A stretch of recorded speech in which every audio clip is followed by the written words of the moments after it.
समस्त को praise the Lord. पवित्र धर्मशास्त्र रे गीत संगीता 40 पदर लिखा जाए, जो माने तुम्भर अन्वेषण करते से माने बा से समस्ते तुम्भटारे उल्लसित और आनंदित हुअन्तु।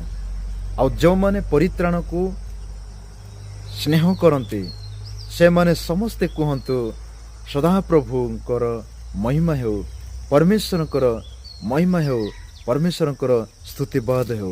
मोर प्रिय माने वाक्य लिखा जाए, जो माने परमेश्वर को अन्वेषण करते, जो माने ईश्वर अन्वेषण करते से समस्ते ईश्वर ठारे थाए आनंदित हुअन्तु, उल्लासित हुअन्तु।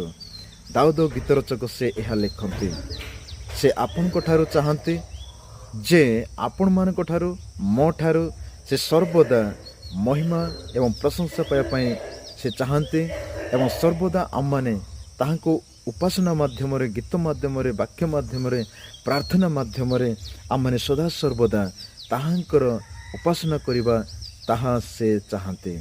मोहर प्रिय माने बाइबल आम को प्रकाश करे, आम्भे माने ताहांको अन्वेषण करुछु, तेबे ताहांको ठारे थाई आम्भे माने उल्लासित हेबा, आनंदित हेबा, आ ईश्वर को मार्ग रे आमने चलिबा।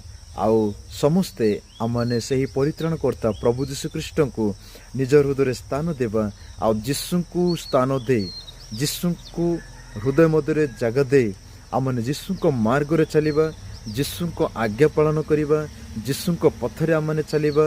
कारण जीशु आमनकर मार्ग अटंती, जीशु को बिना आमने कौन सी मध्य कार्य करि परिबा नै। जीशु समस्त विषय से मुरबी अटंती।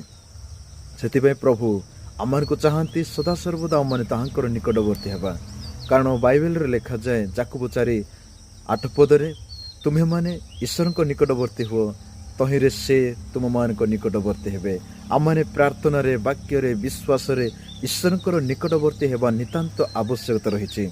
आम्भे माने जेते जण जीशुंकर अन्वेषण करुचु, जीशुंको मार्ग रे चलुचु, आमने समस्ते नितांत ताहांको मार्ग रे ही आमने जीवन संध्या पर्यंत आमने चलिबा। कारण जीशु वर्तमान से आत्मा रूपी बा आत्मा रे से आमान को परिचालित करते, से आमान को सहित अच्छे। से आमने कौन सी प्रकार हताश कि निराश हेबा आवश्यक नहीं। प्रभु जीशु आपण मान को एवं समस्त को आमान को सहित सदा सर्वदा रही सुरक्षित रखु। प्रभु आशीर्वाद करंतु। आमेन।